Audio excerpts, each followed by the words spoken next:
बॉम्बे के डॉक्टर थे एक पटनायक, बहुत प्रसिद्ध डॉक्टर थे। उनके पास समय लेने के लिए लोग जाते थे ना तो 6-6 महीने लग जाते थे। और बच्चों के स्पेशलिस्ट थे, बच्चों की बीमारी के, बच्चों को कभी कभी तकलीफ हो जाती है जन्म लेते ही, उनके लिए बहुत विद्वान थे। अब एक बार डॉक्टर पटनायक को बुलावा आया गवर्नमेंट की तरफ से। गवर्नमेंट ने कहा हम अपना जहाज भेजते हैं, तुम आओ, दिल्ली में तुम्हारा सम्मान किया जाएगा।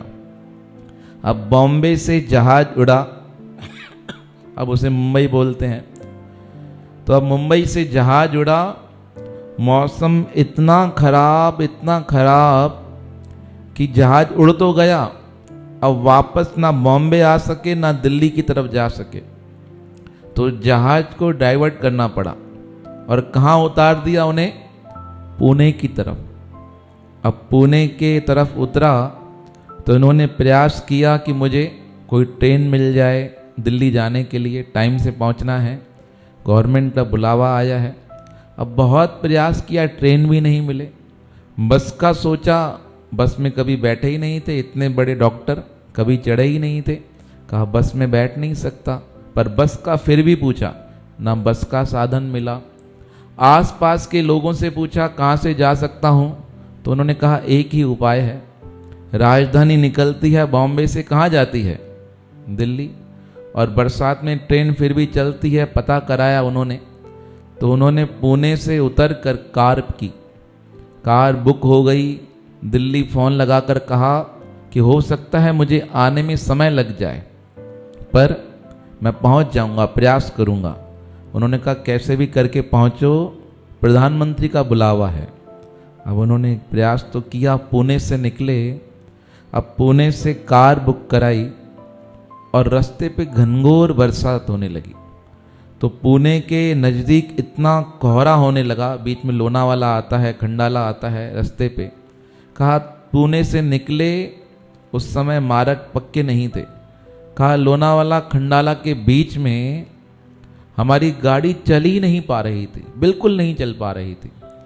कहा फिर मेरे ड्राइवर ने कहा साहब आप भले पैसे मत देना, पर इस समय गाड़ी चलाना बहुत कठिन लग रहा है, क्योंकि गाड़ी चलाएंगे हो सकता है सामने से गाड़ी आ जाए, हमें मार जाए, या गाड़ी नहीं संभल पाए, हम पहाड़ों से नीचे उतर जाएं। कहा मैंने पूछा उससे कितना समय लग सकता है? कहा थोड़ी देर शांति हो जाए तो चलेंगे आगे। कहा ठीक है, पर यहाँ कहाँ रुकोगे? कहा मैं देखता हूँ किसी गांव में। तो गाड़ी गांव की तरफ मोड़ दी। अब गाड़ी गांव की तरफ मोड़ी, उस समय निकले थे ये 4 बजे शाम को। गाड़ी मोड़ते मोड़ते गांव तक पहुँचते पहुँचते इनको 7:30-8 बज गए। और इसको सुबह लगा था कि दूसरे दिन गाड़ी लेके पहुंच जाऊंगा, ट्रेन मिल जाएगी, बॉम्बे तो पहुंचूं, पर अब पहुंच नहीं पाए। गांव में पहुंचे तो इधर उधर देखा, गांव की लाइटें बंद, कोई नहीं है गांव में। 4-5 गांव के शहर में, उस गांव में घर हैं और कुछ लोग सोए पड़े हैं, बरसात तेज है।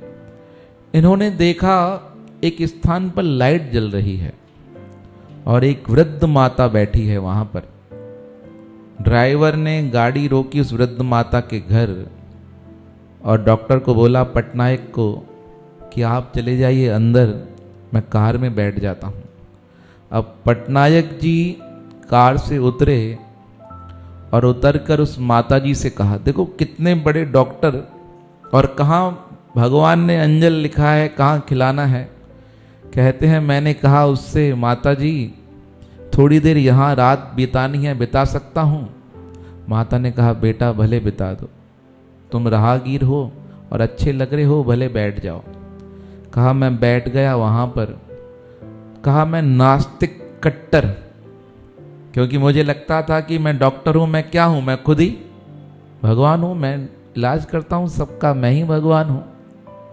कहा मैं अंदर गया, माता जी ने मुझे चाय पिलाई, चाय पिला के मुझे कहा बेटा थोड़ी देर बैठो, खाना भी खा लेना। कहा और कौन है तुम्हारे साथ? कहा मेरे साथ ड्राइवर है, मैंने कार बुक की है। कहा उसे भी चाय दे दो। कहा उसे भी चाय दी। माता जी ने कहा आधे घंटे बाद जो मेरे पास है भोजन बना के तुम्हें खिला दूंगी, तुम जाना मत, इस बरसात में कहाँ जाओगे। कहा मैं बैठ गया। कहा मैंने देखा उस माता जी की झोंपड़ी में एक मूर्ति थी भगवान गणेश की, बड़ी आस्था के साथ उसने सजा रखी थी। कहा मैं गणेश भगवान को देख रहा था पहली बार, भाव से कभी पूजा करते नहीं थे, आते थे निकलते थे। माता जी ने आरती की, आरती करने के बाद दीपक घुमाया, दीपक घुमाकर एक लड़का सो रहा था, बच्चा वहाँ पे छोटा सा, उसके नज़दीक गई और आरती से घुमाकर उसके माथे पर हाथ लगाया। दादी थी। कहा मैंने देखा, वो आई, थोड़ी देर बाद बच्चे ने खांसना प्रारंभ किया। खांसा, बहुत आधा घंटा खांसता रहा। माता जी उसको संभालती रही, पानी पिलाती रही। उसके बाद माता जी आई, कहने लगी बेटा क्षमा करना, तुम्हें भूख लगी होगी, मैं खाना बना लेती हूँ। कहा वो खाना बनाने लगी। कहा मैंने माता जी से पूछा माता वो लड़का कौन है? तो माता ने कहा बेटा वो मेरा पोता है। कहा तुम्हारे बच्चे, तुम्हारी बहू? कहा बेटा वो उनका एक्सीडेंट हो गया था, हम बहुत संबंध थे, पूना में ही रहते थे, पर उनका एक्सीडेंट हुआ, सारे पैसे खराब हो गए, हमें कुछ मिला नहीं, इसलिए हमें यहाँ आकर रहना पड़ा। कहा ये जो आपका पोता है उसे क्या हुआ है? कहा उसे हार्ट की बीमारी है, उसके हृदय में छेद है छोटा सा। कहा फिर किसी को दिखाया है? कहा बहुत जनों को दिखाया है, डॉक्टरों को, पर सबके इलाज महंगे हैं, इलाज भी कराया था उस समय, तो सबने कहा एक डॉक्टर पटनायक है मुंबई में, बस महंगा है बहुत, पर अगर उसने इलाज कर दिया तो बच्चा क्या हो जाएगा, ठीक हो जाएगा। कहा बस अब मेरे पास तो पैसे नहीं, मैं गणेश जी के सामने रोज प्रार्थना करती हूँ। देखो अभी सुना रहा हूँ ना, मेरे रोंगटे ऐसे हो जाते हैं। क्या उनके जो पुस्तक में उन्होंने लिखी है अपने जीवन की कथा, आत्मकथा, शानदार प्रसंग है। कहा बेटा वो पटनायक डॉक्टर के लिए सबने कहा, पर मेरे पास पैसे ही नहीं थे जो मैं इसे वहाँ लेकर जा सकूं, तो कभी लेकर नहीं गई। कहा माता जी नाम सुना है पटनायक का? कहा सुना है। कहा कभी देखा है पटनायक को? कहा कभी देखा ही नहीं, बस सुन रखा है, पटनायक डॉक्टर है, पैसे नहीं है, बस भगवान से प्रार्थना करती हूँ प्रभु अब तुम ही ठीक करना इस बालक को, तुम्हारे सिवा कोई ठीक नहीं कर सकता है। कहा यही भाव रख के आरती करती हूँ और इसके मस्तक पर घुमा देती हूँ। जब डॉक्टर ने यह बात सुनी तो उसकी आंखों से आंसू आने लगे। आंसू आते आते वो रुके ही नहीं आंसू। माता पूछती है बेटा क्यों रो रहे हो, क्या कारण है? मेरे घर पे कमी है तो क्षमा चाहती हूँ, या तुम्हें कुछ और खाना है तो मैं बना कर दूँ। तो पटनायक डॉक्टर जो थे वो कहते हैं माता जी तुमने डॉक्टर पटनायक को देखा नहीं है, पर मैं ही डॉक्टर पटनायक हूँ जो बच्चों का स्पेशल डॉक्टर हूँ, और हृदय के छेद का क्या करता हूँ, इलाज करता हूँ। तो माता जी को तो यकीन ही नहीं हुआ। माता जी कहने लगे बेटा ऐसे मेरे साथ क्यों मजाक करते हो? कहा माता जी मैं ही पटनायक हूँ। कहा पटनायक तुम हो? अब भोजन कराया, इतने में बरसात भी थम गई, रुक गई बरसात, 10 बज गए रात्रि के। डॉक्टर पटनायक जाने लगे, आंखों में आंसू थे, और माता जी से क्या कह कर गए, माता जी 3 दिन बाद मैं कार भेजूंगा आपको, आप उस कार में हॉस्पिटल आ जाना और मैं ही तुम्हारे पोते का क्या करूंगा, इलाज करूंगा। कहने लगी बेटा मेरे पास पैसे नहीं हैं। तब डॉक्टर पटनायक ने कहा माता जी आपने जो आज मेरे लिए किया है ना, वह पैसों से कम ही नहीं है, उसे पैसों से आंका ही नहीं जा सकता है। आज आपने जो मेरा सेवा भाव किया है। और दूसरी बात माता जी, आपकी प्रार्थना के कारण ही आज मुझ जैसा बड़ा डॉक्टर, जिसे कल दिल्ली में सम्मानित किया जाना था, पर आपके गणेश भगवान ने ऐसी लीला की, जो मैं मुंबई से उड़ा हूँ, पुणे पहुँचा हूँ और पुणे से कार में चल के तुम्हारे पास आया हूँ। यह तुम्हारी प्रार्थना का क्या है? अद्भुत चमत्कार है। नहीं तो मुंबई में रहने वाला ना मैं आपको जानता हूँ, ना आप मुझे जानती हो, पर भगवान ने आपकी प्रार्थना सुनकर मुझे आप तक पहुंचा दिया है। तो जब माता जी ने यह बात सुनी तो उनकी आंखों से भी आंसू आने लगे। कहने लगी, मेरे गणेश जी ने मेरी क्या कर दी? रक्षा कर दी है। 3 दिन बाद कार आई।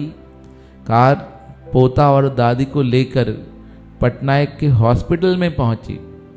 डॉक्टर पटनायक स्वयं नीचे उतर कर आए और उस बालक को व्हीलचेयर पर बिठाकर खुद खींचकर लेकर गए। सब लोग देखने वाले हैरान कि ये क्या, इतना बड़ा डॉक्टर हृदय का और बच्चे को खींचकर लेकर जा रहा है, क्या कारण है? लोगों ने पूछा, पत्रकारों ने पूछा, क्या बात है, कभी देखा नहीं आपको ऐसे। कहा, इस बालक के कारण मेरा भगवान में क्या हो गया है? विश्वास बढ़ गया है।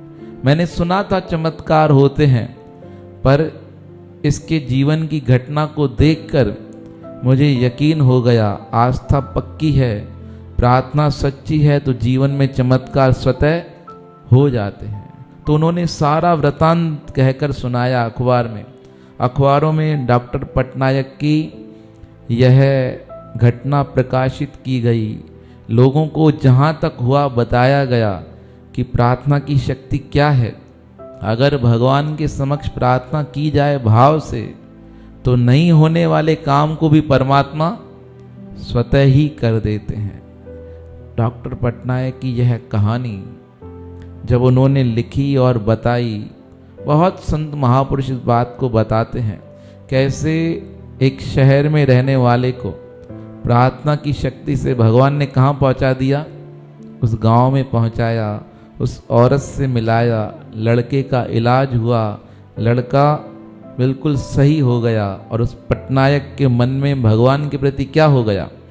भाव जागृत हो गया।